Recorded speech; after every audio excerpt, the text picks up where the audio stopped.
We're about to dive into one of the oldest and honestly most personal questions there is.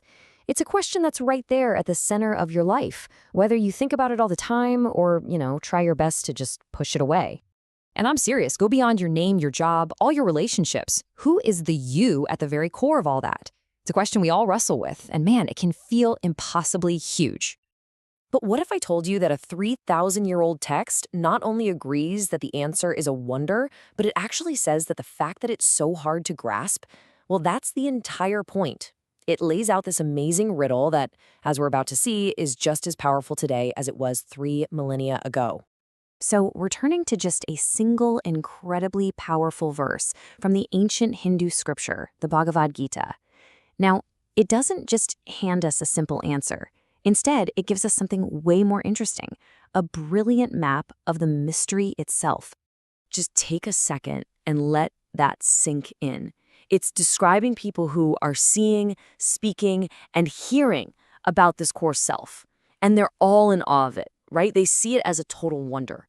But then it hits us with that final line, which is just baffling. And this is what's so amazing about it. This isn't just some pretty poetic line.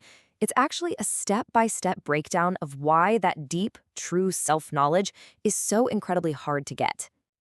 So let's do it. Let's climb this ladder of perception that the verse lays out for us. It gives us 3 totally distinct ways we try to get a handle on this idea of our true self. Okay, first up, seeing it. Now, this isn't literal sight, right? It's more like that rare aha moment, that deep glimpse or realization that there's something more to you than just your body and your thoughts. Then there's speaking of it, trying to put words to something that feels indescribable. And finally, hearing about it, which is studying the ideas, listening to talks, basically gathering all the information intellectually. And that sounds pretty logical, doesn't it? It feels like a clear progression. You get a glimpse, you try to talk about it, you learn more about it. You should be getting closer and closer to really getting it with each step.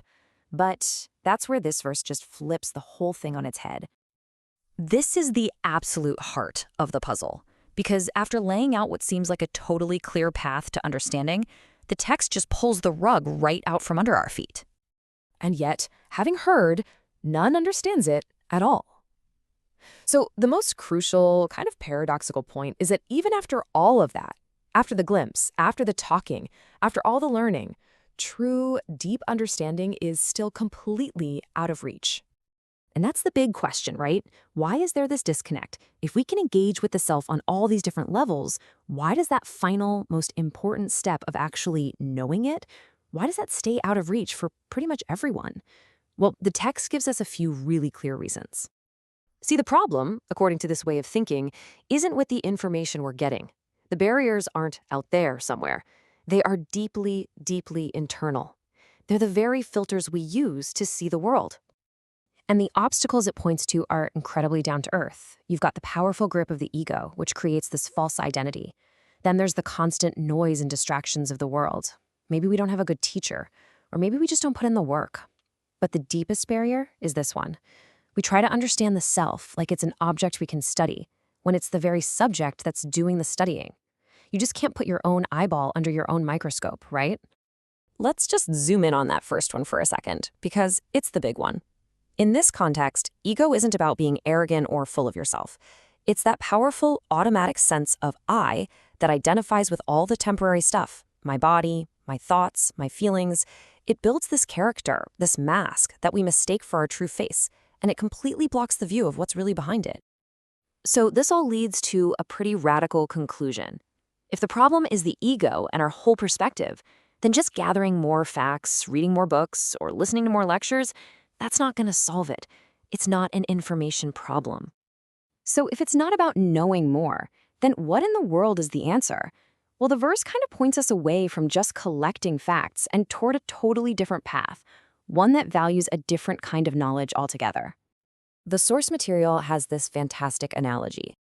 Intellectual knowledge, that's like reading a recipe. You can know all the ingredients, every single step, the cooking times. You can become a world-class expert on the recipe. But you will never, ever know the taste of that meal until you actually cook it and eat it. And that's the huge difference between information and direct experience. It's the difference between knowledge and real transformation. So what does this path actually look like? Well, it starts with humility, admitting that our brain has its limits. It continues with inquiry, having the guts to keep asking, who am I, even when it's uncomfortable? And crucially, it requires experience, actively trying to get that direct taste of the truth through practices like meditation, contemplation, and deep self-reflection. And this, I think, is the most hopeful part. That final kind of frustrating line of the verse, none understands it at all, it's not meant to be a dead end. It's not a statement of failure. It's really an invitation to completely shift our approach from just passively learning to actively exploring for ourselves. Which leaves us with one last thing to think about. What if that profound wonder the verse talks about, what if it isn't some final answer we're all supposed to find? What if the real wonder is the journey itself, the humble, courageous, and deeply personal process of just living inside that massive question, who am I, really?